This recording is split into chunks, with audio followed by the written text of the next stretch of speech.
ഓരോ വർഷവും കേന്ദ്ര ബഡ്ജറ്റ് വരുമ്പോൾ കേരളം വലിയ പ്രതീക്ഷകളിലാണ്. ഇത്തവണയും അതിന് മാറ്റമുണ്ടായിരുന്നില്ല. All India institute of medical science silver line പദ്ധതിക്ക് വേണ്ടിയുള്ള പച്ചക്കൊടി, പ്രത്യേക സാമ്പത്തിക പാക്കേജ്, റെയിൽവേ വികസനം എന്നിങ്ങനെ വലിയ സ്വപ്നങ്ങളുമായി ഇരുന്ന കേരളത്തിന് മുന്നിലേക്ക് കേന്ദ്രം വെച്ചു നീട്ടിയത് അപ്രതീക്ഷിതമായ ഒരു പ്രഖ്യാപനമായിരുന്നു: കടലാമ സംരക്ഷണ പദ്ധതി. ഇതോടെ കേരളത്തിലെ രാഷ്ട്രീയ മണ്ഡലവും സോഷ്യൽ മീഡിയയും ഒരുപോലെ ഇളകി മറിഞ്ഞു. വികസന മുരടിപ്പിന്റെ പര്യായമായി കടലാമകൾ ട്രോളുകളിൽ നിറയുമ്പോൾ ഈ കുഞ്ഞൻ ജീവികൾ കേരളത്തിന്റെ രാഷ്ട്രീയ സാമൂഹിക ചർച്ചകളിലെ പുതിയ സെലിബ്രിറ്റികളായി മാറിയിരിക്കുകയാണ്. കേരളം വളരെ കാലമായി ആവശ്യപ്പെടുന്ന ഒന്നാണ് എയിംസ്.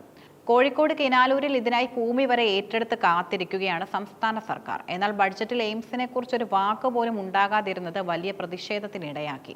ഈ കനത്ത നിരാശയ്ക്കിടയിലാണ് കടലാമ സംരക്ഷണത്തിനായുള്ള പ്രത്യേക പദ്ധതിയുടെ പ്രഖ്യാപനം.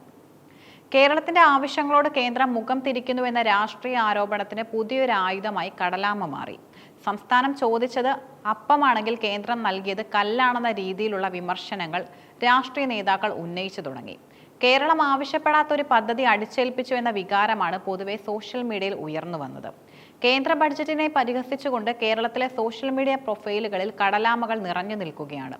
രാഷ്ട്രീയ ഭേദമന്യേ ട്രോളർമാർ ഈ അവസരം ആഘോഷമാക്കി. കസവ് മുണ്ടുടുത്ത കടലാമയുടെ ചിത്രം പങ്കുവെച്ച് ശ്രീജിത്ത് പണിക്കർ കുറിച്ച താങ്ക്സ് എന്ന വാക്ക് വലിയ തോതിൽ പ്രചരിച്ചു. കേരളത്തിനൊന്നും കിട്ടിയില്ല എന്നതിന് ലളിതമായി പരിഹസിക്കുകയായിരുന്നു അദ്ദേഹം.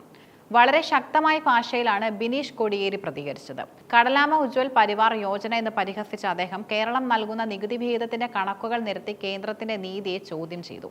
100 രൂപ നികുതി നൽകുമ്പോൾ 23 രൂപ മാത്രം തിരികെ നൽകുന്ന സാഹചര്യത്തിൽ കടലാമ സംരക്ഷണം ഒരു വലിയ പരിഹാസമാണെന്ന് അദ്ദേഹം കുറിച്ചു. സുരേഷ് ഗോപി എംപിക്ക് നേരെയുള്ള വിമർശനങ്ങളാണ് ഇതിൽ മറ്റൊരു പ്രധാന ഭാഗം. കേരളത്തിൽ എയിംസ് വരുമെന്ന അദ്ദേഹത്തിന്റെ പഴയ പ്രസംഗം കുത്തിപ്പൊക്കിയാണ് സോഷ്യൽ മീഡിയ അദ്ദേഹത്തെ കടന്നാക്രമിക്കുന്നത്. എയിംസിന് പകരം കടലാമകളെ മതിയോ എന്ന ചോദ്യമാണ് സുരേഷ് ഗോപിക്ക് നേരെ ഉയരുന്നത്.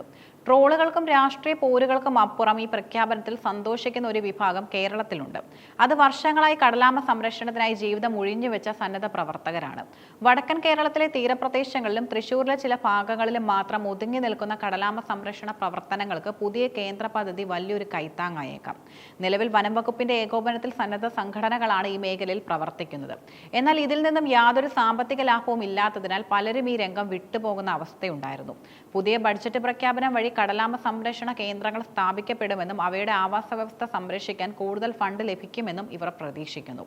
കേരള തീരത്ത് പ്രധാനമായും കാണപ്പെടുന്നത് ഒലിവ് റിഡ്ലി ഇനത്തിൽപ്പെട്ട കടലാമകളാണ്. വംശനാശ ഭീഷണി നേരിടുന്ന ഈ ജീവികൾ ജനുവരി മുതൽ ഏപ്രിൽ വരെയുള്ള മാസങ്ങളിലാണ് മുട്ടയിടാനായി തീരത്തെത്തുന്നത്. കടലിൽ നിന്ന് കരയിലെത്തുന്ന പെൺകടലാമകൾ മണലിൽ കുഴിയെടുത്ത് 80 മുതൽ 100 വരെ മുട്ടകളിടും. തുടർന്ന് അവ കടലിലേക്ക് മടങ്ങും. ഇതിന്റെ വെല്ലുവിളികൾ എന്നാൽ തീരശോഷണം, അശാസ്ത്രീയമായ പുലിമുട്ട് നിർമ്മാണം, കടൽഭിത്തികൾ എന്നിവ കാരണം കടലാമകൾക്ക് മുട്ടയിടാനുള്ള ഇടം നഷ്ടപ്പെട്ടുകൊണ്ടിരിക്കുകയാണ്. കൂടാതെ തെരുവ് നായ്ക്കളുടെയും കാക്കകളുടെയും ആക്രമണത്തിൽ നിന്ന് മുട്ടകൾ സംരക്ഷിക്കുക എന്നത് വലിയ വെല്ലുവിളിയാണ്.